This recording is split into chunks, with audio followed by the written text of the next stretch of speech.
né, da aula 4.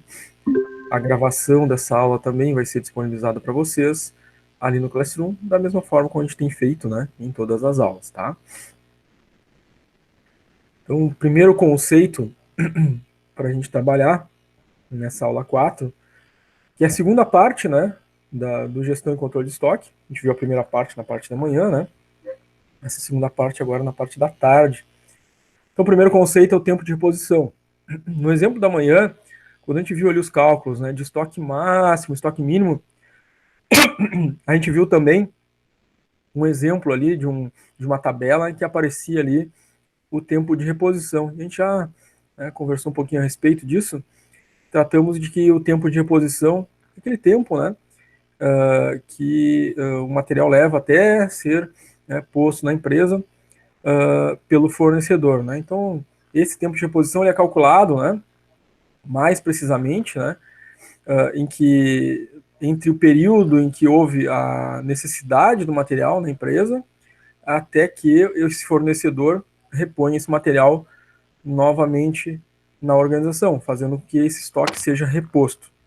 Esse intervalo de tempo é chamado de tempo de reposição. Ou seja, faltou material, tem necessidade. O fornecedor colocou o material de novo dentro da empresa, fechou ali, e esse material foi reposto. Esse intervalo de tempo é o tempo de reposição. Portanto,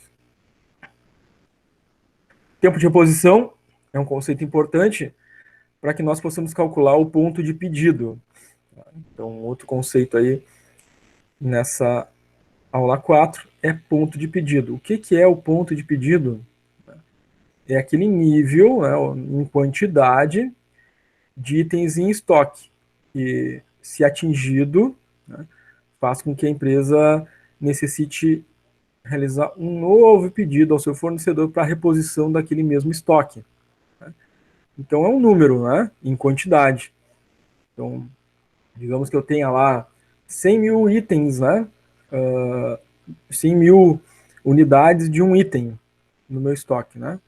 E aí eu necessito saber, né, quando é que eu vou comprar de novo aquele item ali. Eu tenho 100 mil, aí consumi um pouco, ficou 40 mil, consumi mais um pouco, ficou 20 mil, consumi mais um pouco, ficou 10 mil. Mas em que momento desses, né, enquanto está reduzindo o volume desse item em estoque, em que momento desses eu vou comprar de novo esse mesmo item? Nós precisamos calcular isso para saber, né? E isso é o ponto de pedido. Ou seja, aquele número em que atingido vai fazer com que a empresa tenha que fazer um pedido para o seu fornecedor. Tá? A fórmula do ponto de pedido vai ser o nosso consumo médio, né, que a gente já viu como faz, vezes o tempo de reposição. O resultado dessa multiplicação a gente soma ao estoque de segurança, que é um outro cálculo que a gente já viu como faz, né, na parte da manhã. Estoque de segurança, né, ou estoque mínimo também, como é chamado. Tá? Vamos ver então um exemplo do ponto de pedido. Nosso exemplo prático considera um consumo médio em estoque de 120 unidades por dia, num tempo de reposição de 24 dias para um estoque de segurança de 60 unidades. Então, nesse exemplo prático aqui, estão sendo dados os elementos necessários para a gente calcular o ponto de pedido. Tá? Ou seja, consumo vezes tempo de reposição mais estoque de segurança. Consumo está aqui, consumo médio 120. Então, põe lá na fórmula. Vezes tempo de reposição. Está dado aqui, tempo de reposição, 24 dias. Então, ponho lá na minha fórmula, né? 120 vezes 24, fecho parênteses, mais o estoque de segurança, que também está dado no exercício, 60 unidades. Então, quanto é que vai ser o ponto de pedido nesse caso? 120 vezes 24, 2.880, mais o estoque de segurança, me dá um ponto de pedido de 2.940 unidades. Ou seja, esse ponto de pedido não é a quantidade que eu vou comprar. Né? Como a gente viu no conceito, esse ponto de pedido vai significar o quê? Atingida essa quantidade em estoque, eu vou pedir uma nova reposição para o fornecedor. É isso que significa o ponto de pedido, conforme a gente viu no conceito. Tá? O ponto de pedido aqui não é a quantidade a ser comprada. O ponto de pedido é o nível de estoque que foi atingido e que indica para a gestão de estoque que agora é o momento de fazer uma nova compra. Tá? Vamos ver um segundo exemplo. Então, aqui nós temos uma empresa com consumo médio de estoque de 345 unidades por dia, faz reposição a cada 28 dias, nosso tempo de reposição, o estoque de segurança é 45 unidades. Qual é o ponto de pedido? Fórmula, consumo médio vezes tempo de reposição, fecha parênteses, mais estoque de segurança. Consumo médio no problema é 345. Substituímos. Vezes o tempo de reposição. Tempo de reposição no exercício, 28 dias. Substituímos ali, fecha parênteses, mais estoque de segurança no exercício, 45. Então a gente multiplica 345 vezes 28, soma mais 45, ponto de pedido, 9.705 unidades. O que significa esse resultado, esse número? Significa que a partir dessa quantidade, atingido esse número, a empresa precisa renovar o seu pedido, né, de reposição desse item. Então, para cada item em estoque, deve-se ter, né, um ponto de pedido. Ou seja, um nível que atingido, a empresa precisa solicitar a reposição daquele item. Certo? Pessoal, sobre o ponto de pedido aqui, ficou entendido o conceito? Ponto de pedido, tempo de reposição, a forma de fazer o cálculo, a fórmula. Como é que ficou para vocês? Ficou certinho, senhor. Certinho? Legal, muito obrigado pelo feedback, Fernanda. Legal, então vamos indo adiante. Qualquer coisa vocês interrompam, né, com perguntas aí ao vivo ou pelo chat. Tudo bem, a Patrícia também respondeu ali no chat. Vamos agora a um outro elemento, né, da gestão e controle de estoque, que são os gráficos, né? Os gráficos que vão representar, então, a entrada e saída dos materiais no estoque. Tá? Esse gráfico é o chamado gráfico dente de serra. Tá? Então, ele vai permitir que a gente visualize, né, e a partir da visualização do gráfico, analisar as movimentações que ocorreram no estoque durante um determinado tempo, né, durante um determinado período. Tá? Então, são importantes para isso, né? O saldo em estoque, né, o nível, a quantidade em estoque dos itens, as entradas, né, dos itens em estoque e as saídas, né? Então, são três elementos importantes: entrada, né, saída e saldo. Então, a empresa está repondo, entrou uma quantidade, né?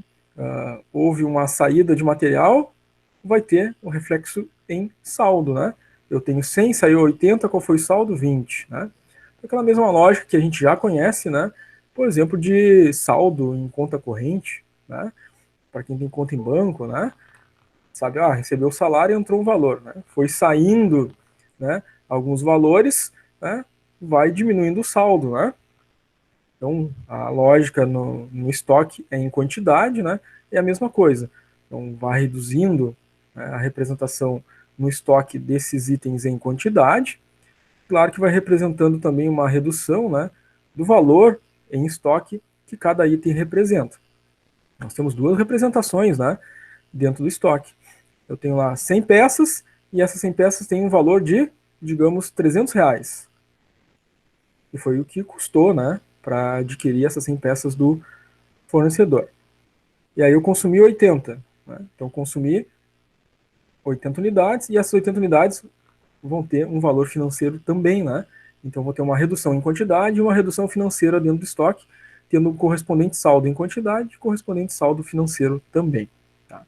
O gráfico do índice serra vai nos demonstrar, né, os momentos em que a gente tem entrada no estoque, a gente tem saída do estoque. Tá? O modelo básico do gráfico do índice serra representa justamente essas movimentações, né, de entrada e saída. Em geral, o movimento para baixo é a saída, né, está sendo consumido o material, e uma movimentação para cima significa uma entrada de material, uma reposição. Vamos ver que o nosso gráfico aqui, ele tem na abscissa, né, horizontal aqui, vertical, né, o eixo vertical, a titulação de quantidade, ou seja, há uma variação na quantidade ao longo do tempo, né? De 0 até o valor de reposição. Em relação ao tempo, né, a abscissa do tempo, o eixo horizontal, né, nós temos aqui, né, o transcorrer dos meses, né? Então, cada letra dessa aqui representa um mês no ano. Janeiro, fevereiro, março, abril, maio, assim por diante, até dezembro. Então, vamos ver aqui que essa representação, né, da linha em vermelho, reduzindo ao longo do tempo, ou seja, né, tá passando o tempo, né? Janeiro, fevereiro, março, abril, maio. O que está acontecendo com o consumo, né? Lá no início, eu tinha a totalidade em estoque em termos de quantidade. Aí passou para fevereiro, reduziu um pouquinho, né? Então o gráfico desceu. Aí passou para março, desceu mais um pouquinho o gráfico. Aí foi descendo até junho, zerou o estoque, no caso desse exemplo, né? Então, quando a gente tem uma linha descendente, né? Significa que nós estamos consumindo esse material. Aí, aqui significando que em junho, né? A linha vertical subindo, significa que houve uma reposição desse material. O estoque zerou. Claro que isso aqui é um exemplo, né? Nenhuma empresa deve deixar o seu estoque chegar a zero, né? Aí chegou o estoque desse material aqui a zero, houve a compra, a reposição, e aí entrou o valor máximo em estoque, né? Repôs toda a quantidade, né? Do estoque nesse dia. Que depois começou a ser consumido e foi reduzindo até chegar ao final do ano. Então, esse modelo é para demonstrar que, né, nós temos um consumo e a quantidade vai sendo reduzida ao longo do tempo, e quando a gente tem a reposição, né, a gente tem uma subida, então, da curva, né, dentro do gráfico, tá? Bom, nós temos aí, né, a questão do ciclo de consumo, né, e nós temos uma reposição, né? Então, para que o ciclo de consumo e reposição seja constante ao longo do tempo, algumas coisas são necessárias, tá? Não deve existir alteração do consumo durante o tempo, não deve ocorrer falhas administrativas, não deve ocorrer atraso na entrega de matéria-prima e não ocorra devolução de matéria-prima para o fornecedor por defeito.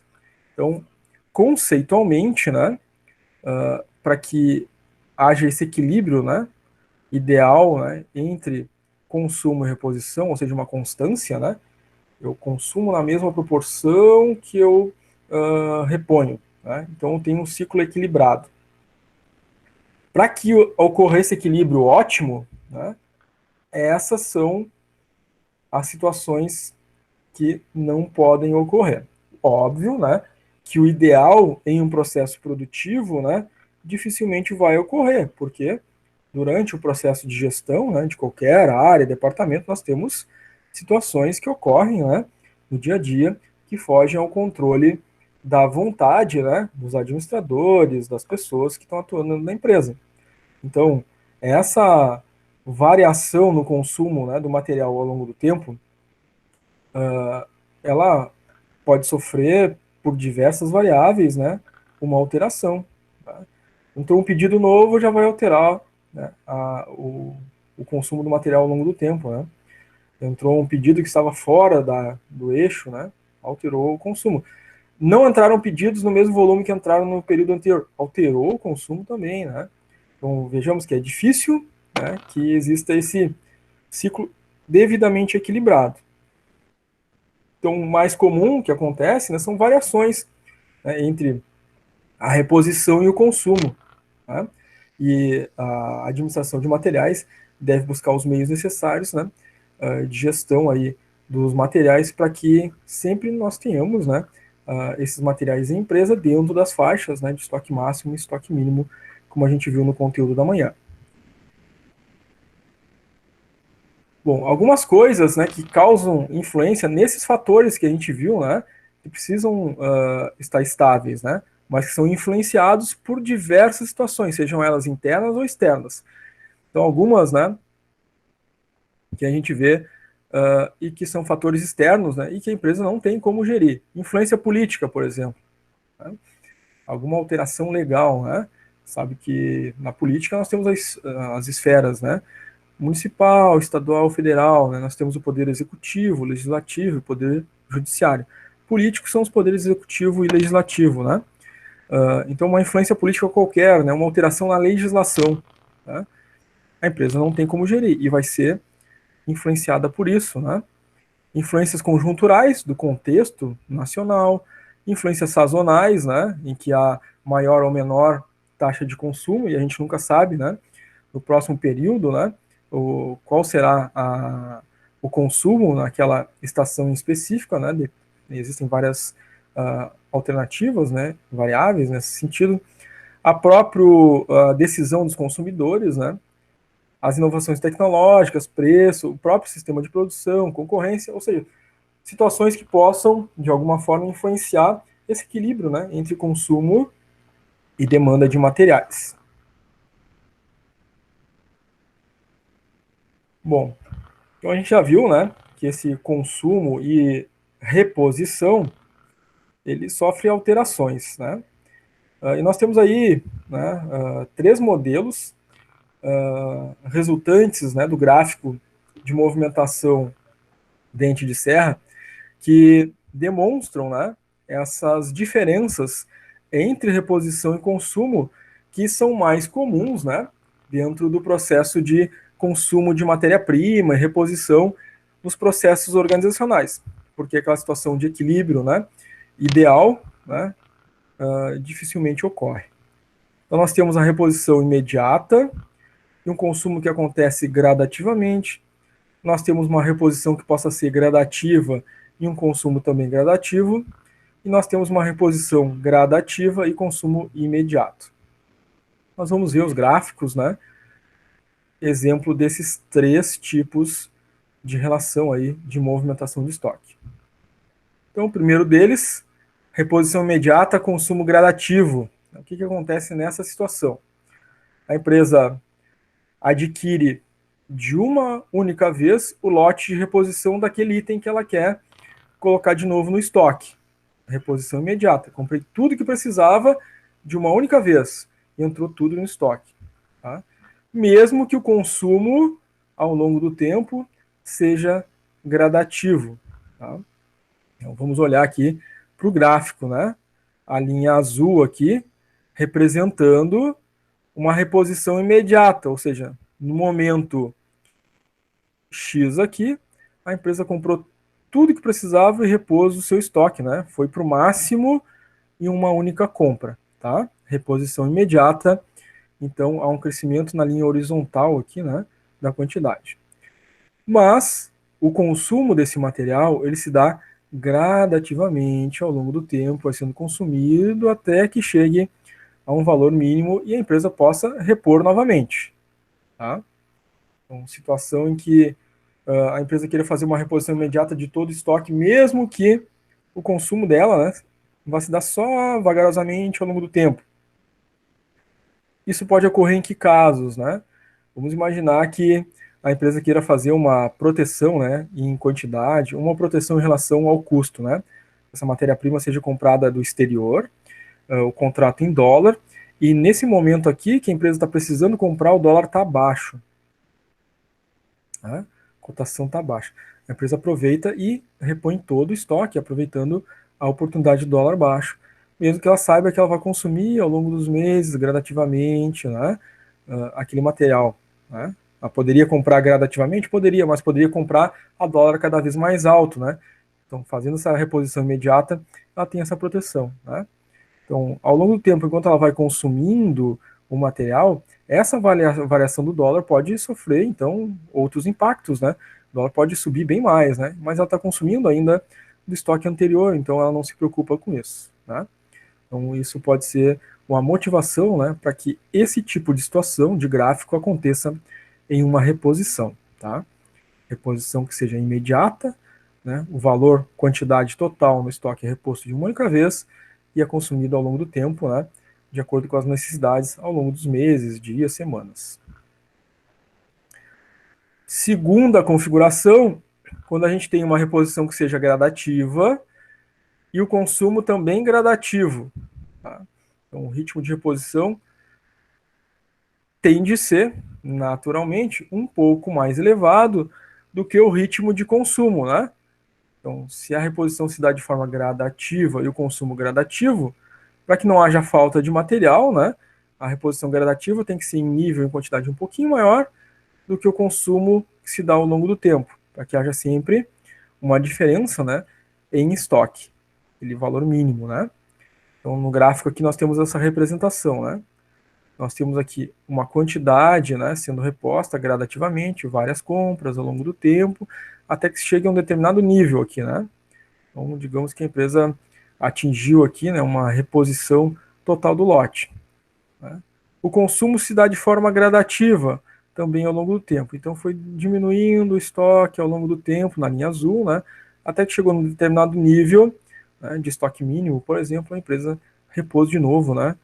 Foi comprando, comprando, comprando, até chegar ao valor total da aquisição, né, e depois foi consumindo gradativamente também. Tá? Então, esse exemplo é de reposição gradativa, consumo gradativo, também fazendo essa regulação, né, de estoque máximo, estoque mínimo ao longo do tempo, dada a configuração e as necessidades dessa empresa. Né.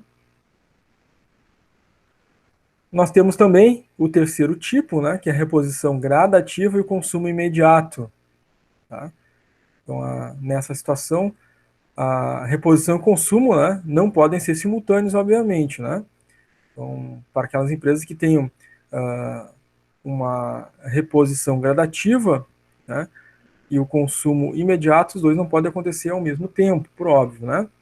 Então, o ciclo de reposição se segue, né, aos instantes de consumo. Então, nós temos aqui, né, uma reposição na linha vermelha, né, uma reposição gradativa. A empresa foi realizando a compra, né, quando atingiu a necessidade máxima, ela realizou toda a produção que precisava para entregar para o seu cliente, né? Chegou a um nível estacionário, no estoque mínimo, né? Em algum momento ela vai repor novamente e vai fazer a entrega imediata para o seu cliente, né? Então, vamos imaginar ali uma empresa que está produzindo em lotes, por exemplo, né? A empresa está comprando, né? Ela recebeu um pedido, e ela está comprando os materiais ao longo do tempo, né? E está produzindo, né? Quando ela repôs tudo e conseguiu produzir toda a produção, todo o lote, né? Ela entrega todo o lote pronto para a empresa que adquiriu aquele lote, né? Então, você temos o exemplo de reposição gradativa, consumo imediato. Pessoal, antes da gente entrar aí na MRP, necessidade de materiais, como é que ficou para vocês aí esses conceitos, né? Os gráficos dos tipos de reposição e consumo? Você tem alguma pergunta? Ficou alguma dúvida? Até agora tá tranquilo. Tranquilo? Legal. Tranquilão, senhor. Legal, obrigado. Então tá, gente. O Juan mandou um tranquilo ali no chat. Thiago também mandou um tranquilo. Legal, gente. Então, vamos adelante. Então, o próximo elemento em nossa gestão e controle de estoque é o planejamento das necessidades de materiais, o chamado MRP. Tá? O MRP ele é um sistema informatizado, né, computadorizado de controle do inventário e produção, justamente para realizar, né, a otimização da gestão do estoque, reduzir custos, né, em relação a situações que possam representar, né, perdas ou excesso de materiais em estoque. Então, o sistema é parametrizado, configurado, de uma forma que a empresa possa ter a melhor prática em termos de gestão no seu estoque, né? Quantidades, né, os custos relacionados às quantidades que estão postas em estoque, né? Os momentos mais adequados para realizar pedido de compra, né? O controle do máximo e mínimo dentro do estoque. Isso tudo é configurado dentro do sistema, né, MRP. Tá? Então, em geral, esse sistema é alimentado, né, com dados, o calendário de produção, os pedidos que vão entrando, né, as necessidades a serem produzidas ao longo do tempo.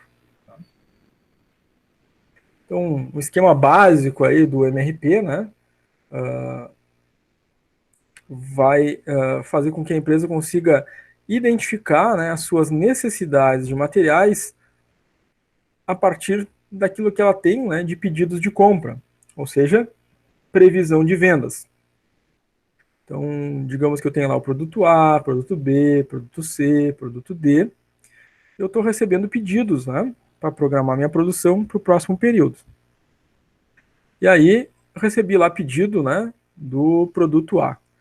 Então, minha previsão de vendas é 300 peças, né, do produto A. Então, minha previsão de vendas desse produto é 300 peças.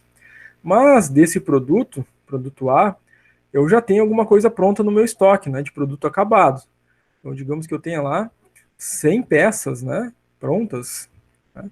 Então, meu pedido era 300, eu já tinha 100 no estoque, né? 300 menos 100, eu vou ter lá que produzir 200. Então, o sistema já vai fazer esse cálculo automático, né? Tenho cadastrado no sistema que eu tenho 100 pronto. O pedido é de 300. Eu tenho que produzir, enviar, né, um pedido de produção para produção de 200 peças apenas. Então, o programa de produção vai ser de 200 peças, tá? Para atender o pedido de 300, sabendo que 200 já está pronto no estoque. Esse produto que eu vou produzir 200, ele tem, né, como materiais que vão ser utilizados na produção dele, 10, 15, 20, 30 itens, né, que vão ser agregados nesse produto. Então, vamos imaginar que esse produto seja um celular, né? Então, a quantidade de peças que eu tenho, né, dentro do celular vai ser os 200 celulares que eu tenho que produzir vezes a quantidade de peças que eu tenho, então, de materiais que eu tenho nesse celular. Resultando no quê? Numa necessidade de materiais. Vai um display 200 vezes um display que vai no celular. Vai, não sei, 300 capacitores, né? A parte eletrônica do celular vai 200 vezes os 300 capacitores, vai ser necessidade de material de capacitores. Então, para cada item, né, que faz parte do produto, eu vou multiplicar, né, pela quantidade, né, de programa de produção necessário. Me dizendo, então, qual é a necessidade de materiais que eu tenho para atender aquela demanda, aquele pedido. Tá? Obviamente, o sistema vai verificar o estoque e a quantidade de cada item que compõe aquele produto, né, diante da necessidade. Bom, se eu preciso lá de 200 displays e não tenho, né, tenho 50, vai um pedido de compra, né, do fornecedor. Então, o sistema vai movimentar as diferentes áreas, departamentos da organização. Tá? Obviamente, a produção vai se mover também diante do programa de produção, né, vai configurar máquinas, equipamentos, organizar quais pessoas vão atuar naquela produção, né, o tempo necessário para produzir, enfim, todos os sistemas produtivos vão se mobilizar, né, a partir do programa MRP. Bom, a necessidade de produção, né, como a gente define essa necessidade de produção? Né? Então, é o ponto de partida, né, do MRP, né, da programação de produção, né, que se divide em 3 fases. A primeira fase dela vai ser identificar, né, definir as quantidades que vão ser produzidas, e a gente viu isso naquela fórmula anterior ali, né? Então, eu tenho pedido, menos que eu já tenho no estoque, eu vou definir, então, a quantidade a ser produzida ao longo do tempo. A fase 2 vai ser o quê? Fazer exatamente o cálculo, né, da quantidade a produzir. Esse cálculo, então, é feito por NP igual a PV menos PA. O que é o NP? A necessidade de produção, que vai ser nossa projeção de vendas, nosso pedido de venda, menos os produtos acabados que eu já tenho no estoque. Tá? Então, eu preciso produzir quanto? É a necessidade de produção. Pedido menos o que já tem no estoque. Tá? PV menos PA. Projeção de vendas menos produto acabado. Então, vamos ver um exemplo, né, da necessidade de produção. Então, nós temos aqui nesse exemplo uma empresa, né, que projetou suas vendas em 8.420 unidades. Ou seja, ela foi recebendo pedidos, né, dos seus clientes. Um pediu 1.000, outro pediu 400, outro pediu 20, outro pediu 100, outro pediu 300, assim por diante, até que chegou um total de pedidos, né, daquele produto em 8.420 unidades.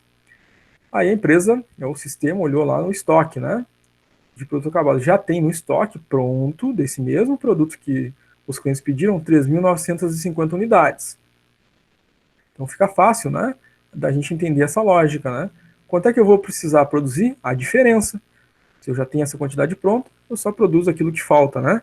Então, esse é o cálculo. Necessidade de produção igual ao pedido, né? A projeção de vendas, 8.420 que foi solicitada, menos os 3.950 de produtos prontos que eu já tenho no meu estoque. Eu vou ter que produzir, de fato, 4.470 unidades para atender, né, esses pedidos aí de 8.420 unidades que surgiram nesse período. Tá? Esse é o nosso cálculo de necessidade de produção. Na terceira fase, nós temos o planejamento da necessidade de materiais. A gente já viu naquela fórmula anterior, né?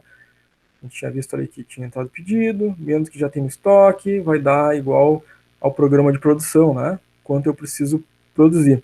O quanto eu preciso produzir, né, é a quantidade de produtos, mas cada produto tem uma quantidade de materiais dentro da sua estrutura. Então é a multiplicação da quantidade vezes o número de materiais que tem no produto. Tá? Então a fase 3 é isso, né? Planejamento da necessidade de materiais se baseia na estrutura do produto, na composição dos materiais que constituem esse produto. A gente deu o exemplo do celular, né, que é composto, então, de diversos itens, né? Então, a quantidade que eu preciso produzir do item vezes o total de itens, né, que vão em cada produto. Aí nós temos um esquema, né, o esquema 2 do planejamento da necessidade de materiais, considerando agora, né, não só agora o modelo ideal, né, quanto eu preciso produzir, quanto já tem pronto, quanto de fato eu vou produzir, vezes a quantidade de material que eu tenho no estoque, né, vezes que faz parte da estrutura do produto, eu sei quanto de material eu preciso. Mas na produção acontecem situações, problemas, refugos, perdas, né, que vai me dar o resultado real. Né? Nesse esquema 2 a gente tem essa situação. Eu tenho lá a estrutura do produto, né? Eu tenho o gráfico que me demonstra, então, né, tudo aquilo, né, que tem, né, em quantidades por item do produto. Eu vou ter a lista de materiais. Né? Eu tenho o meu programa de produção, a lista de materiais do produto, vezes a quantidade de produção que eu preciso, tenho uma necessidade bruta. Então, na estrutura do produto, no gráfico que demonstra tudo que eu preciso, né, eu tenho a minha lista de materiais. Então, o produto A vai 2 unidades do material A, vai 3 unidades do material C, vai 5 unidades do material D, né, para cada produto. Mas qual é a quantidade que eu preciso produzir? Está programado 200. Então, se vai 2 daquele material, vezes 200, necessidade bruta, né? Se vai 3 desse material vezes 200, necessidade bruta, 3 vezes 200, 600. Né? E aí eu tenho as necessidades brutas de material, né, necessário para produzir aqueles 200 produtos. Tá? As necessidades brutas, mais o estoque de segurança, né, que eu tenho, menos os produtos acabados, vão me dar minhas necessidades líquidas. Tá? Necessidade real aqui a ser produzida. No caso aqui, o refúgio, né? Produto que no final do processo é rejeitado por defeito. Então, tem que considerar esse percentual, né? Acontece algum problema no processo produtivo, falta uma pessoa, né? Dá problema na máquina, né? Falta alguma matéria-prima, uma matéria-prima estragada, né? No geral, né, eu tenho um percentual, né, estimado. Em geral, sempre acontece algum índice de perda. É 1%, 2%, 3%. Então, eu vou produzir esse percentual, né, estimado a mais. Né? Então, era 200, o percentual de perdas no processo é 10%. É elevado, né, mas é um exemplo. Então, em vez de produzir 200, eu vou ter que produzir mais 10%, 220. Porque se acontecer a perda de 10%, né, no final, eu consigo entregar as 200 peças do pedido, né? Então, a gente precisa estimar do processo qual o percentual de perda que ocorre. Para cada linha de produto, é claro. Muito bem, gente. Antes da gente entrar aqui na avaliação dos estoques, vão ser aí 4 modelos de avaliação de estoque, cada um com seu cálculo específico. Quero saber de vocês que aqui sobre essa parte de MRP, necessidade de materiais, ponto de pedido, gráficos, né, de reposição e consumo, se dessa parte aqui ficou tranquilo para vocês. Antes da gente entrar no outro conteúdo ali.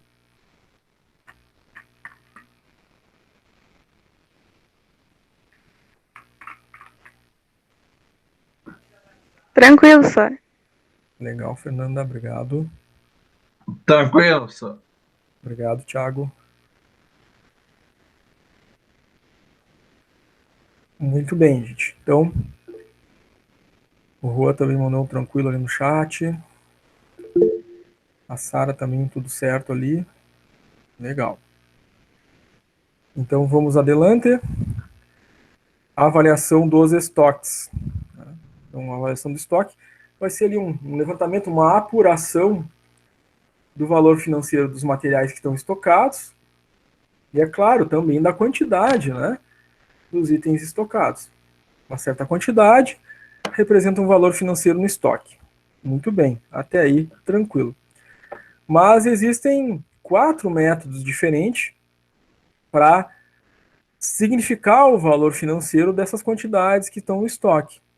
Então, a depender do método de avaliação do estoque, né, a mesma quantidade que a gente tem em estoque pode ter uma variação financeira distinta, tá?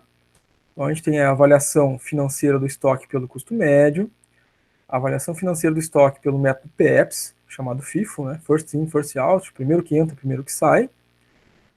A avaliação pelo método EPS, que é o LIFO, né? Que é o último que entra, o primeiro que sai, né? Last in, first out. E a avaliação pelo custo de reposição. São os 4 tipos, né, de avaliação de estoque, né? Avaliação financeira do estoque, que vão representar, então, aquelas quantidades, né, de itens que a gente tem lá. Tá? Vamos ver, claro, um por um, e vamos ver como se dá o cálculo de cada um deles. O importante aqui é relembrar que no nosso trabalho disciplinar, nós temos, né, uma tabela lá que a gente tem que fazer de avaliação de estoque pelo custo médio, né? Então, ressalto aqui a importância, né, desse conteúdo que a gente vai ver agora, não só, né, pelo conhecimento em si, mas pela própria tarefa, né, do trabalho disciplinar que vocês têm que fazer e entregar até o dia 14/11, né? Então, a avaliação do estoque, né, ocorre com base, né, na ficha de estoque, tá? Vai controlar a quantidade de cada item em estoque e o seu correspondente valor financeiro, tá? Então, essa ficha, né, deve trazer essas informações. Ela vai controlar, então, né, aquilo que a gente tem lançado como entrada. A entrada, né, representa no estoque, né, que a gente realizou uma compra e essa compra entrou efetivamente no estoque. Quando a gente tem uma saída, ela pode representar uma venda, né, a saída do produto, do estoque, ou consumo, né, está saindo do estoque para ir para a linha de produção, tá? Então representa o consumo do material. Então aí se apura, é claro, o saldo final, né? Eu tive uma entrada, eu tive uma saída, eu tenho um saldo, ou seja, quanto sobrou, né? Depois que entrou e saiu o material. Entrou 100, saiu 80, o que sobrou? 20, né? 20 é o nosso saldo, tá? Então essa lógica de entrada, saída e saldo é a nossa ficha de estoque básica, né? Onde a gente vai fazer, então, a avaliação do valor do item em estoque, tá? Nós temos aqui um cabeçalho básico da ficha de estoque. Lembro que no início, né, na parte da manhã, a gente falou de ficha de estoque, né? Ela pode ser manual, né, em papel, por exemplo, né? Ou ela pode ser no sistema, uma planilha informatizada. Claro que, dado o tamanho, né, das empresas, né, a quantidade de itens em estoque, né, são poucas empresas, ou quase nenhuma, hoje em dia, né, vai utilizar controle de estoque por ficha manual, mas pode acontecer para pequenas empresas, enfim, né, ainda a gente encontra alguma coisa nesse sentido, mas, no geral, as empresas têm isso informatizado. As maiores empresas vão ter os melhores sistemas, né, informatizados, de ERP, que vão fazer esse controle, né. Empresas menores podem ter até mesmo controle por planilha de Excel, por exemplo, né, de entrada, saída e saldo, tá. Então, o cabeçalho básico, né, a data da movimentação, ou seja, nesse dia aqui aconteceu o quê, né? Eu tenho que ter a data para poder registrar se aconteceu uma entrada, uma saída, né, uma compra ou um consumo de material, né? Então, registro a data, registro o número do documento. Esse documento vai ser, né, uma nota fiscal de compra, representando que foi uma entrada, né? Tem a data e tem a nota fiscal de compra aqui, o número dela. Então, vou registrar isso aonde? Na entrada. Né? Quantidade que entrou, o custo, né? O preço unitário do produto e quanto representa financeiramente esse produto. Quantidade comprada vezes o preço do item vai me dar o total comprado, né? Que entrou nessa nota fiscal na data específica. Se não tem saída nesse dia, não tem registro na saída, o saldo no final desse dia, né? É a quantidade que entrou, o valor do estoque que entrou e o preço unitário daquela aquisição, né? Agora, se for uma saída, né? Vou ter aqui uma data. Se for uma requisição de material para produção, uma remessa para produção, né? Então vai aqui o registro número, né, da solicitação de materiais, né, para ser produzida. É um pedido, né, de cliente, né? Vai a data, vai o número do pedido do cliente e vai o registro da saída, né? Quanto, né, em quantidade, né? 10 peças, por exemplo, estão saindo. Quanto é que é o custo, né, de cada peça, multiplico a quantidade pelo custo, eu tenho total de saída, né? E aí eu vou ter o meu saldo, né? Eu tinha uma quantidade anterior, saiu tanto, o que sobrou? Valor financeiro, eu tinha uma quantidade anterior, saiu tanto, o que sobrou? Qual foi o preço unitário utilizado, tá? Esse é o cabeçalho básico, tá? Claro que nas nossas atividades, nos nossos exercícios, né, a gente não tem número de documento, né? No caso, né? Mas na empresa, na prática, terá, né? Nós vamos ter sempre aí registros de entrada, saída e saldo, é o básico. O que vai alterar os resultados finais, né? Da saída, né? Está saindo por qual custo? Está sendo registrado o saldo por qual custo? É o método. A gente está utilizando o método do custo médio, o saldo aqui vai ser um valor.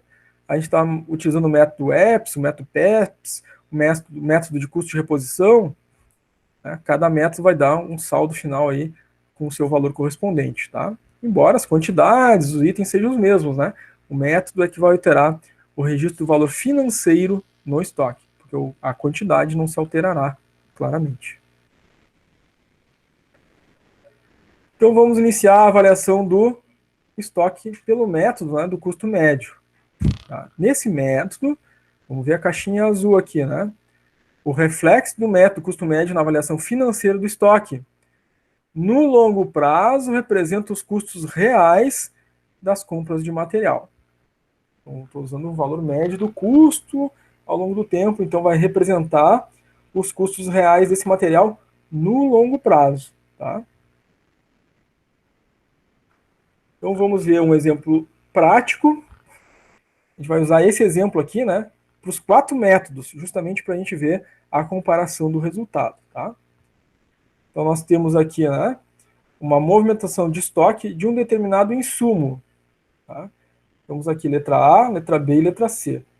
Então, temos aqui no dia 5 de abril, teve uma compra, uma entrada, de 150 unidades do insumo B. O custo dele foi R$ 25,00 cada unidade. Depois, na letra B, lá no dia 6 de abril, teve uma outra compra, uma outra entrada, agora de 200 unidades desse mesmo insumo, por R$ 23,00 a unidade.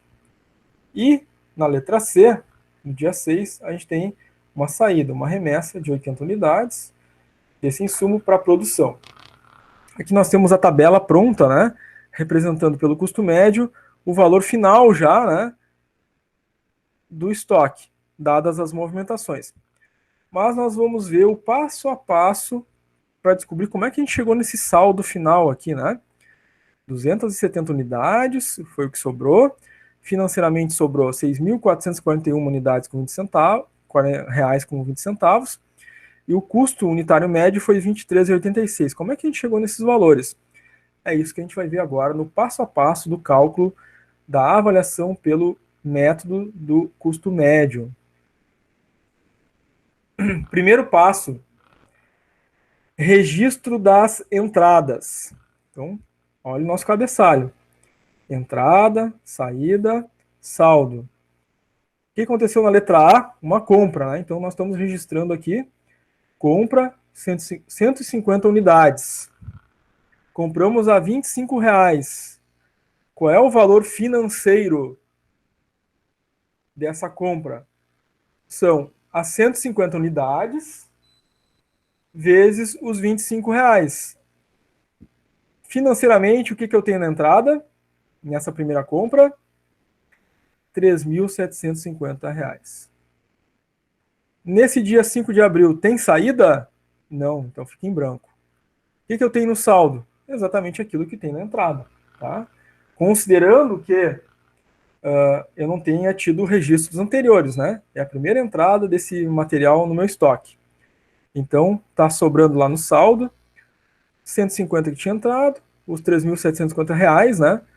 Representados pela multiplicação dos 150 vezes 25, e o custo inicial, R$ 25, né? Não tem uma média para fazer aqui. O custo é 25.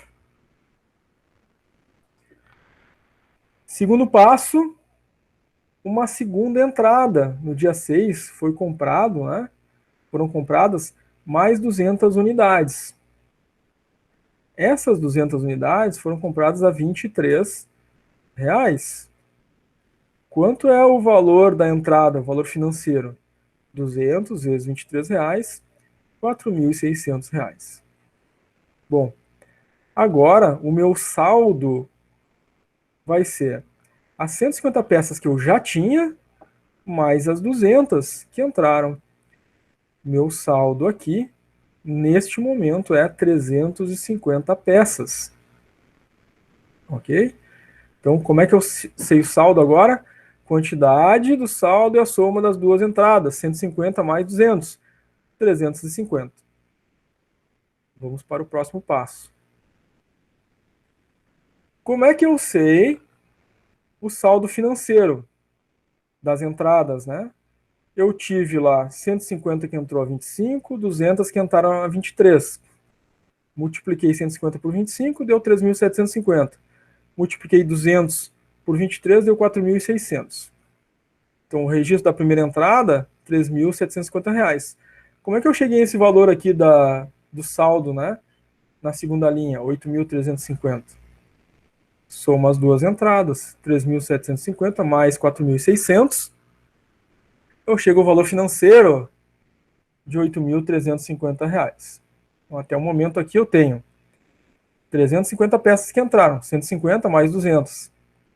E eu tenho financeiramente 3.750 mais 4.600, ou seja, 8.350 nesse momento aqui de saldo financeiro que entrou pelo método custo médio.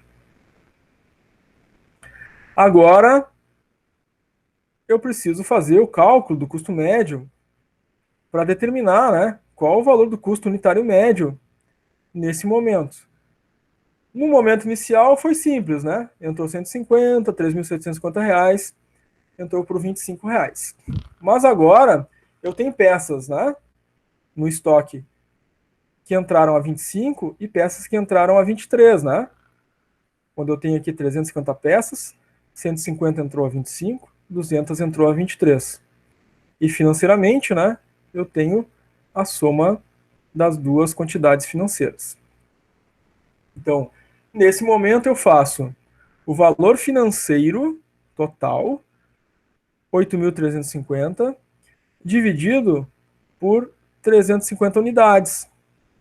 E chega a um custo médio de 23,86 centavos, R$ 23,86. Tá? Esse é meu custo unitário médio. Todas as saídas que eu fizer, eu vou fazer pelo custo médio. Tá? Esse é o método custo médio. Por isso a gente calcula o custo médio. Porque quando for fazer alguma saída do meu estoque, é esse valor do custo médio que eu vou utilizar. Certo? Próximo passo, já registrei as duas entradas, fiz o custo médio. O próximo passo é uma saída, né? Tava lá, letra C, 6 de abril, remessa, né? Saída de 80 peças. Quantidade. Qual o custo unitário dessa saída de 80 peças? É o custo médio calculado. Acabamos de calcular, né? 23,86, que eu utilizo aqui agora. Então, 80 vezes 23,86 vai me dar a minha saída total financeira, né? Tá? Esse é o nosso, então, terceiro passo, né? Nosso terceiro registro de saída. 80 vezes 23,86 me dá, então, uma saída financeira de R$ 1.908,80. Ainda falta o saldo, né? Então, vamos ao próximo passo, que é o nosso saldo. Em termos de quantidade, tinha entrado, né? 150 mais 200, 350. Saiu 80, ficou 270. Em termos de quantidade, então, 350 peças, 350 unidades, menos 80 unidades, vai me dar uma sobra em saldo de 270 unidades. Financeiramente, qual é o saldo? Né? Com as duas entradas, as duas compras, eu tinha um saldo financeiro de R$ 8.350. Com a saída das 80 peças, vezes o custo médio, eu tenho uma saída de R$ 1.908,80. A entrada, menos a saída, me dá um saldo financeiro de R$ 6.441,20. Qual é o custo médio? O último custo médio calculado, né? R$ 23,86. Se a gente fizer, né, o mesmo procedimento aí, né, pegando o valor do estoque menos a quantidade que temos em estoque, dá os R$ 23,86. A gente vai calcular um novo custo médio, só quando tiver uma nova entrada, né? E é isso que a gente vê aqui no final, né? O custo médio permanece R$ 23,86. Tá? Então, o valor financeiro que tem estoque, dividido pela quantidade em estoque, 23,86. Método do custo médio, gente. Deu para pegar o passo a passo? Ficaram com alguma dúvida?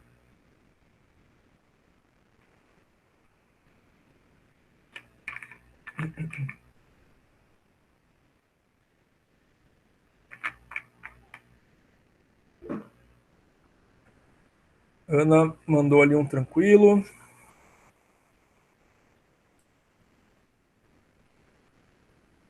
Esse método, né? Método custo médio, é o mesmo método que pede ali no trabalho disciplinar de vocês, tá? Então, caso vocês vão fazer o trabalho disciplinar mais adiante, né? E querem relembrar como é que é o custo médio, pega essa aula 4 e assiste de novo, né? Esse pedaço aí do custo médio, tá? A aula está sendo gravada e vai ser disponibilizada para vocês ali no Classroom, certo? Eu tenho também, se não me engano, ali no meu canal no YouTube, como fazer o cálculo do custo médio, um videozinho individual também, caso alguém queira procurar lá, né? Está disponível lá também. Patrícia mandou tudo certo ali também. Tudo tranquilo, senhor. O Adriano também, tudo tranquilo, Adriano? Valeu. Muito bem, gente. Vamos adiante. Próximo método agora é o método PEPS. Né? First in, first out. Primeiro que entra, primeiro que sai, né? Sigla em português PEPS. Primeiro que entrou, primeiro que saiu. Tá? Então, na caixinha azul, né? Reflexo do método PEPS na avaliação financeira do estoque. Então, por esse método, o valor do estoque fica sempre atualizado em relação ao valor da última entrada. Vai aproximar o cálculo do custo de produção ao custo atual do mercado. Tá? E esse é o método, então, PEPS. Primeiro que entrou é o primeiro que sai. Muito comum, né? Utilizar esse primeiro que entrou, primeiro que sai, né? Para produtos que têm são perecíveis, né? Que têm um tempo de vida útil, né? Então, vamos imaginar um supermercado, né? Então, hoje chegou uma carga de abacate. Amanhã chegou outra carga de abacate. No terceiro dia chegou outra carga de abacate. Qual o primeiro a ser ofertado, a ser vendido, né, nesse mercado? É a da primeira carga, né? Senão vai estragar. Então, muito comum o método PEPS para perecíveis, né? Controle de estoque aí de perecíveis. Financeiramente, né? Ele tem o seu processo de avaliação do estoque, como está na caixinha azul aqui, né? Aproxima dos valores atuais do mercado, né? Então, nosso método PEPS, vamos utilizar, né, o mesmo exemplo, né, de registro de entradas e saídas, agora com outro método, que vai fazer com que o saldo financeiro final, né, seja distinto, diferente. No custo médio, a gente viu que a saída era feita pelo custo médio. No método PEPS, a saída é feita pelo valor do primeiro que entrou, né? Primeiro que entra, primeiro que sai, certo? Então, essa tabela aqui já demonstra as entradas e as saídas, né? Fica aqui já aparecendo para vocês, então, o registro de como foi feita a saída, tá? A saída foi feita pelo valor da primeira entrada. Então, tive uma entrada de 150, depois eu tive uma entrada de 200. Quando foi sair 80 peças, eu fiz a primeira saída pelo R$ 25, né? Que foram as primeiras peças que entraram, tá? Então vamos ver o passo a passo aí do método PEPS. Senhor, Sim, por exemplo, assim lá, tipo que nem no mercado também, que eles pegam o produto que tá mais perto da validade, botam mais para frente e os que isso. mais tarde mais para trás, que como é que se diz? Essa situação aí, né, que é, né, do Pepsi aí, né? É parecido, né? O perecível, que é hortifruti grangeiro, fica bem adequado no método PEPS. O primeiro que entrou é o primeiro que vai sair porque ele vence, né? Ele estraga ao longo do tempo, né? Esse de Sim, prazo de validade, né? É similar a esse aqui, né? É o FEFO, né? Que a gente não vê na nossa disciplina aqui, mas é First Experience e First Out, ou seja, o primeiro a vencer é o primeiro que sai. Tá? aham. É parecido com o PEPS, mas é pela data de validade, né?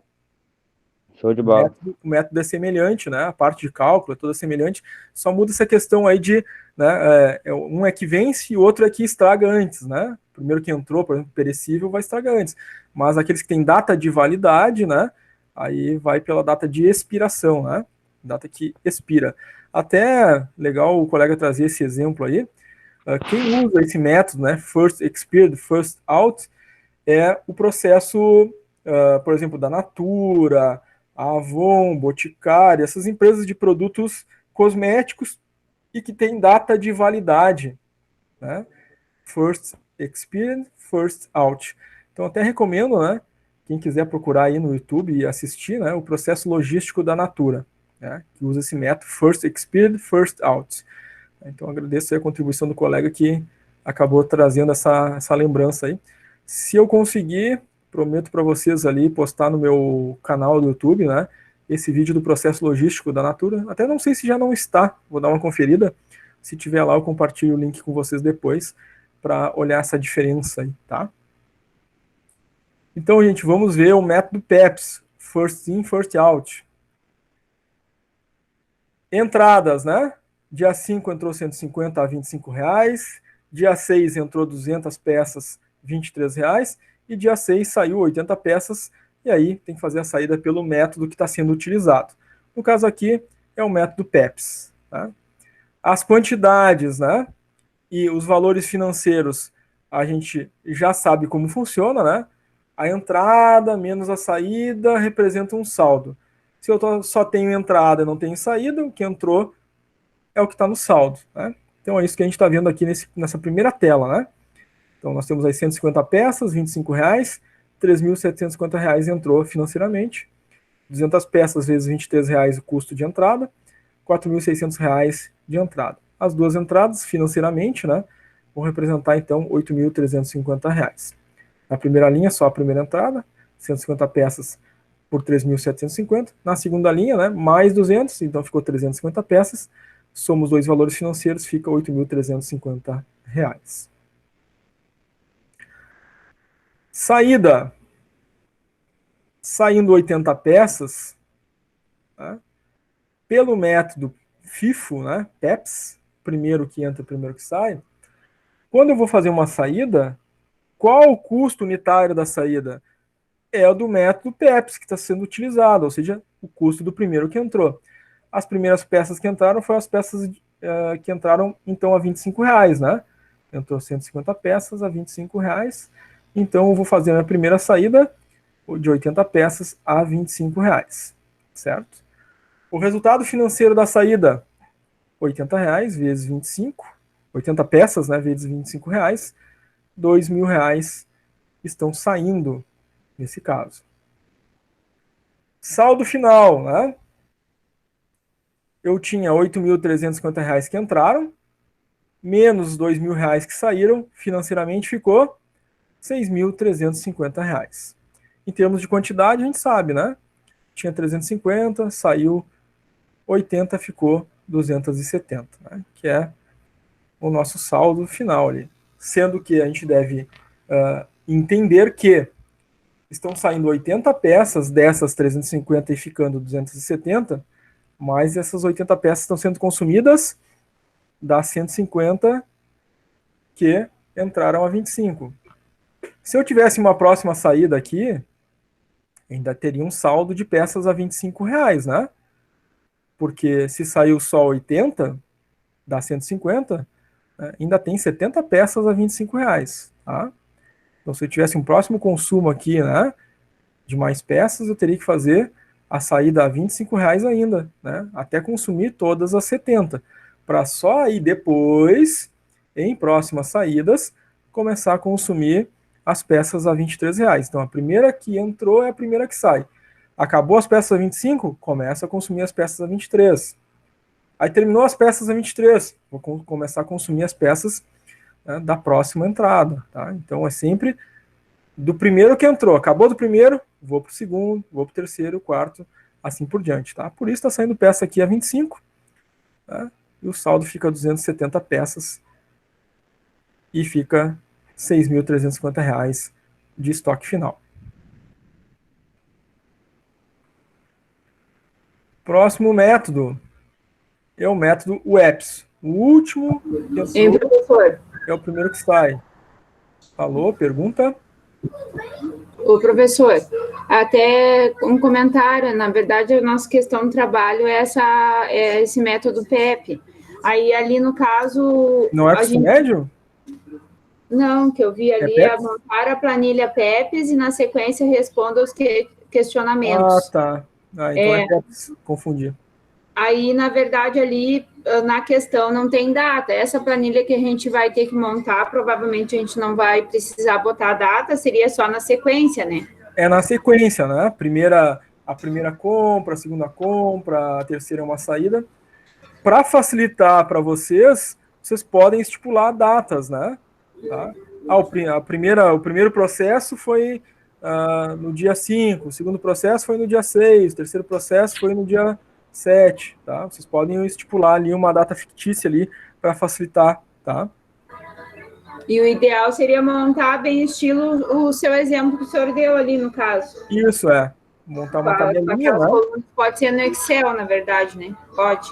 Ali naquele documento ali, né, que está no Google Docs, vocês clicando nele vai abrir no Google Documentos. E ali no Google Documentos ele funciona como o Word, né? Se tu for lá na aba inserir lá, vai aparecer tabela. Aí tu clica em tabela e tu insere ali, né? Quantas colunas, quantas linhas tu preferir ali, né? Sim. Tranquilamente. Então, se tu precisa colocar lá 9 linhas, né, e 6 colunas, vai ali inserir tabela e escolhe quantas linhas, quantas colunas e monta a tabelinha, né, colocando os textos aqui dentro e os cálculos, né. Mas caso vocês não consigam, né, pode fazer externamente no Excel e depois colar a planilha do Excel dentro daquele documento ali também, né. Também é uma possibilidade, tá? Tá. Legal, beleza.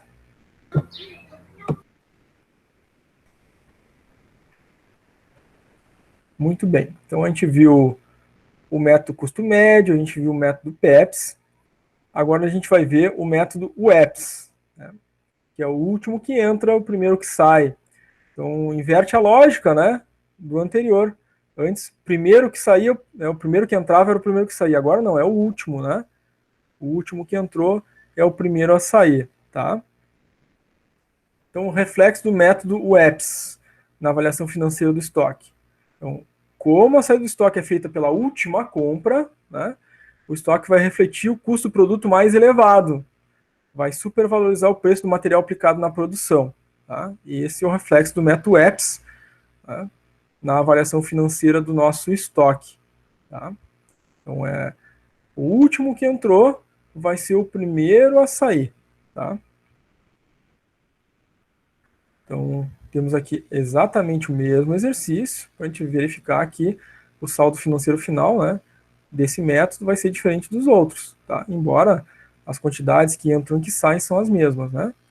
Então, aqui para já demonstrar para vocês, né, que a saída está sendo feita a R$23, né? É a última entrada. Eu tive uma entrada a 25, depois eu tive uma entrada a 23. Quando eu fui fazer a saída, eu fiz a saída pela última entrada, a R$23. O último que entra é o primeiro que está saindo, certo? Então vamos ver aí o passo a passo. Financeiramente, né? 150 peças entraram a 25, R$3.750. 200 peças entraram a 23, R$4.600. Soma as duas quantidades financeiras, eu tenho um saldo financeiro lá, né, de R$8.350, representando, então, financeiramente as duas entradas. A saída está saindo agora 80 peças. Método EPS, eu estou aplicando a saída ao custo de R$23 cada peça. O último que entra, primeiro que sai. O último a entrar foi peças a R$23, tá? As 80 peças a R$23 que estão saindo vão representar uma saída financeira de R$1.840. Próximo passo, saldo financeiro final, né? Eu tinha duas entradas que representavam financeiramente R$8.350. Saiu 1.840 pelo método EPS, ficou financeiramente R$6.510. Quantidade, nós já sabemos, né? Entrou 150, mais 200 ficou 350, menos 80 da saída ficou 270 peças, tá? Muito bem. Próximo passo, custo de reposição. O custo de reposição é um pouquinho diferente, né? Porque a gente tem ali um acréscimo de custo de reposição, tá? Então, essa avaliação, né, ajusta a avaliação financeira do estoque, adicionando esse custo unitário de reposição, tá? Então, o estoque vai ser atualizado em função dos preços de mercado, tá? Então, sempre que houver uma reposição, haverá aí, né, esse percentual de acréscimo de custo de reposição. Esse método, então, né, ele influencia a avaliação financeira do estoque, atualizando o estoque em relação ao mercado. Então, nós temos aí, né, os mesmos elementos que a gente já viu nos métodos anteriores, né? Entrada de 150 peças a R$25, entrada de 200 peças a R$23, saída de 80 peças a o custo correspondente ao modelo utilizado. Nós primeiro vimos a custo médio, ao método PEPS, ao EPS. Agora, né, vai sair essas 80 peças ao custo de reposição, sendo que nós vamos utilizar aí um percentual de custo de reposição de 10%. Tá? Então, o importante aqui, o passo a passo. Primeiro registro, a entrada de 150 peças a R$25. Multiplicando 150 por 25, R$3.750. O nosso saldo, 150 que entraram, e os R$3.750 dessas 150 peças que entraram agora. Na segunda compra, nós temos que aplicar o método de reposição, tá? Então, a primeira compra, né, assumindo que eu não tinha compras anteriores, é o registro da primeira entrada. Mas todas as próximas compras serão reposição. Então, eu faço o custo de reposição na sequência de todas as entradas, todas as compras. Então, a compra de R$200 é uma reposição. Estou repondo o estoque, tá? Então, nós vamos fazer o saldo pelo custo de reposição. Está entrando aqui 200 peças a R$ 23,00, que representam financeiramente R$ 4.600. Na primeira linha, né, como a gente viu, tinha entrado 150 a R$ 25,00, com custo de 3.750. Mas entrou 200 peças. Em termos de quantidade, nós temos 150 mais 200, agora nós temos 350 peças, considerando as duas entradas. O custo de reposição, né? A primeira entrada tinha sido a 25, a segunda entrada foi a 23. Mas o registro aqui agora, né, do preço unitário, do custo unitário, é pelo custo de reposição. Como é que a gente faz isso? O preço da entrada, 23, que foi as 200 peças que entraram, mais 10% dos R$ 23,00, que é R$ 2,30.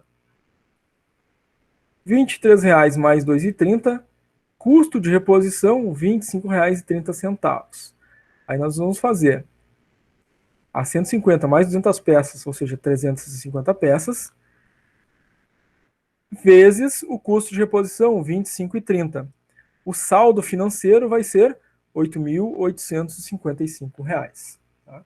Então, no método custo de reposição, a gente tem que ter atenção, né, com relação às entradas. A partir, né, das entradas, a gente tem que fazer o valor da entrada, mais os 10% de reposição, para multiplicar o saldo em número de peças por esse valor e achar o saldo financeiro correspondente. Tá? Temos aí, então, 350 vezes 25,30, saldo financeiro correspondente pelo custo de reposição, R$ 8.855. A saída, como a gente sabe, né? Sempre que a gente for fazer uma saída, a gente tem que fazer ela pelo método que está sendo utilizado. Nesse caso aqui, o método é custo de reposição. Então, vai sair agora as 80 peças pelo valor do custo de reposição, R$ 25,30. 80 vezes R$ 25,30, saída R$ 2.024. Bom, tinha 350 peças, saiu 80, ficou 270. Muito bem. Financeiramente, tinha 8.855, agora, saindo os 2.024, eu tenho 6.831. Tá? É isso que a gente tem, então, no nosso cálculo final. Em relação a saldo, a gente já sabia, né? 350 menos 80 ficou 270. Em relação à parte financeira, né? Nós temos lá os 2.024 menos 8.855, que vai me dar os 6.831. Uma outra forma de fazer esse mesmo cálculo é as 270 peças vezes 25,30, né? Vai dar os 6.831. Tá? A gente viu aí que cada método, né, tem a sua forma de fazer o saldo final, e em cada um deles, né, a gente teve um valor financeiro de saldo final diferente, correspondente a cada método. Tá? Então são formas aí diferentes de valorizar o estoque. Custo de reposição, pessoal, dos três é o mais diferente, né? Como é que ficou aí para vocês? Tranquilo? Gostariam de rever alguma coisa nesse cálculo aí de custo de reposição?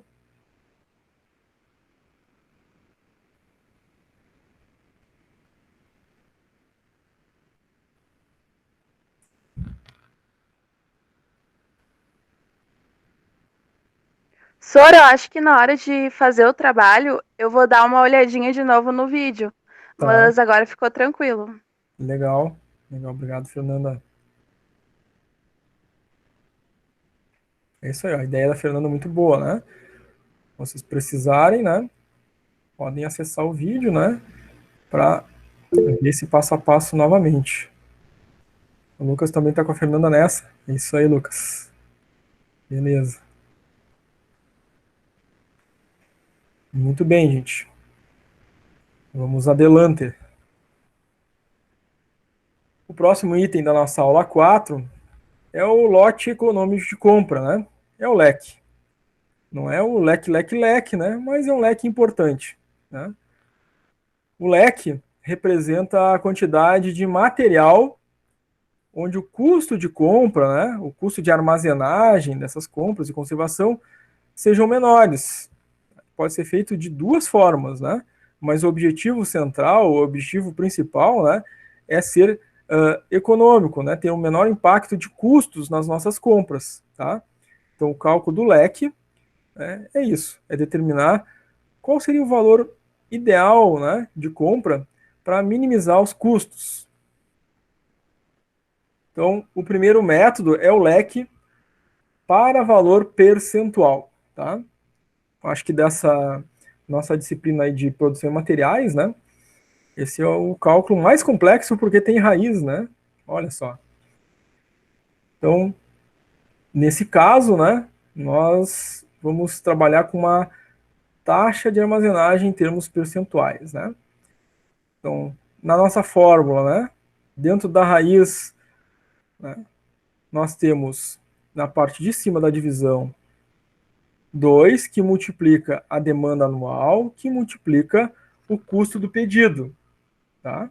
Então, D é a demanda, o S é o custo do pedido, sobre a taxa de armazenagem, que vai ser um valor percentual, vezes o custo de cada unidade, tá? Então, D é a nossa demanda anual, o S o custo do pedido, o I é a taxa de armazenagem e o C é o custo da unidade, tá? Então, vamos a um exemplo de cálculo, né, do lote econômico de compra para valor percentual. Então, temos ali que uma empresa, ela demanda, né, 10 mil unidades ao ano de um determinado insumo. O custo do pedido, R$ 10. A taxa de armazenagem, 3%. E a unidade, né, cada item custa R$ 45. Então vamos ver aí qual seria o lote econômico de compra, né? Então, 2 vezes demanda. Então, 2 vezes 10 mil unidades, que é a demanda. Vezes o S, que é o custo do pedido, 10. Sobre 3% vezes o custo unitário, R$ 45. Então, a gente precisa resolver, né, antes da raiz, os valores, né, que estão sendo multiplicados. 2 vezes 10 mil, né, vezes 10, vai dar 200 mil. Dividido por 3% de 45. 3% de 45 é 1,3. Né? Dividindo, né, 200 mil por 1,3, tá? E fazendo a raiz, nós chegamos à seguinte conclusão, né? O leque do produto é de 392 unidades, né? Ou raiz de 153.846, né? Então, 200 divididos por 1,3 é 153.846, que estaria ainda dentro da raiz. Mas fazendo a raiz, nós chegamos, então, a 392 unidades. Vamos a um segundo exemplo. Nós temos agora uma empresa que demanda 8 mil unidades ao ano de um determinado insumo. O custo do pedido, R$ 22. A taxa de armazenagem, 5%, e o custo unitário, R$ 52. Pede para calcular o leque percentual, o leque para valor percentual. Então, nós temos lá a fórmula, né? Raiz, 2 vezes a demanda, vezes o custo, né, do pedido, sobre a taxa, vezes o custo unitário. Substituímos na fórmula, 2 vezes a demanda, 8 mil, vezes o custo pedido, 22, dividido por 5% de R$ 52, que é o custo unitário. A gente resolve a parte de cima lá, multiplicando os três fatores, 352 mil, 5% de 52 dá 2,6. Dividindo, né, primeiro 352 mil por 2,6, a gente acha 135.385. Fazendo a raiz quadrada, chegamos a 368 unidades, é o lote econômico de compra para esse método, né, de valor percentual. Tá? Acontece que no leque nós temos a segunda forma de cálculo, que é o leque para valor unitário. Nesse método, né, do valor unitário, o custo de armazenagem vem expresso em valor financeiro, que é o CA, custo armazenagem unitária. Então, nós temos a raiz quadrada de 2 vezes demanda vezes o custo do pedido, sobre o custo de armazenagem. Tá? Muda um pouquinho a fórmula. Então, importante a gente ficar atento, né, ao que é solicitado no exercício, na atividade avaliativa ou na prova. Né? O que está pedindo? É o leque por valor percentual ou leque por valor unitário? Muda a fórmula, né? Leque por valor unitário. Então, nós temos aqui a empresa, né? Uma demanda anual de 20 mil unidades, um custo de pedido de R$15, o custo de armazenagem R$ 7,50. Nós precisamos fazer o leque para o valor unitário. Então, a gente põe na fórmula, né? 2 vezes 20 mil vezes 15 sobre o custo de armazenagem, 7,5. Tá? A multiplicação dividido por 7,5 dá 80 mil. 80 mil, né? Tirando a raiz quadrada dele, nós chegamos a 283 unidades, que é um lote econômico de compra para esse produto pelo método do valor unitário, né? Leque para valor unitário. Muito bem, gente. Perguntas, dúvidas sobre o leque? Nosso leque? Leque para o valor percentual? Leque para o valor unitário?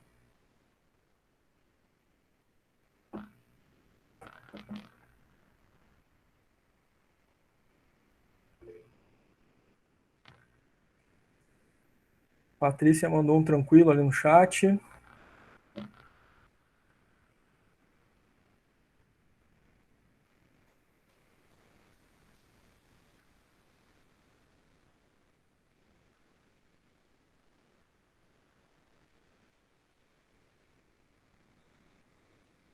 Ninguém com dúvida? Ninguém com nenhuma pergunta? Tudo certo?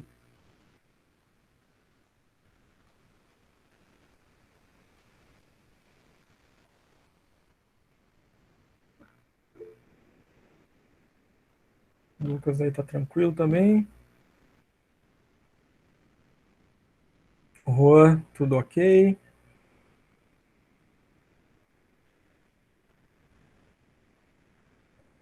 Leque é o lote econômico de compra. Né? O Lucas está perguntando aí, reconceituar o leque na prática, né?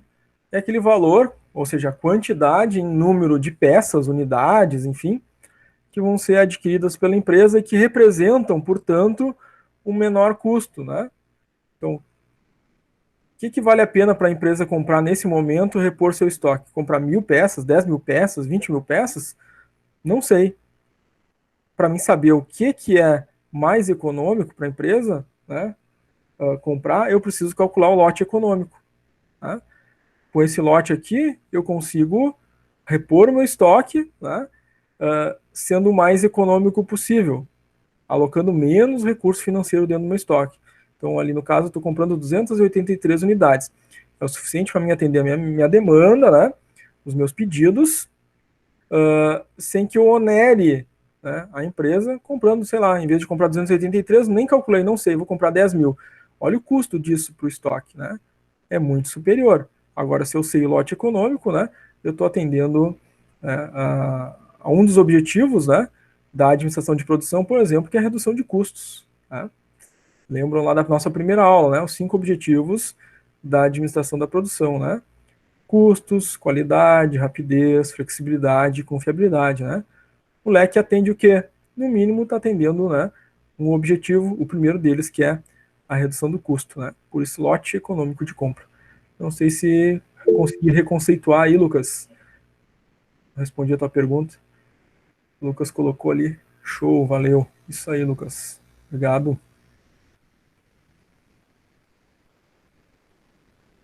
Muito bem, gente.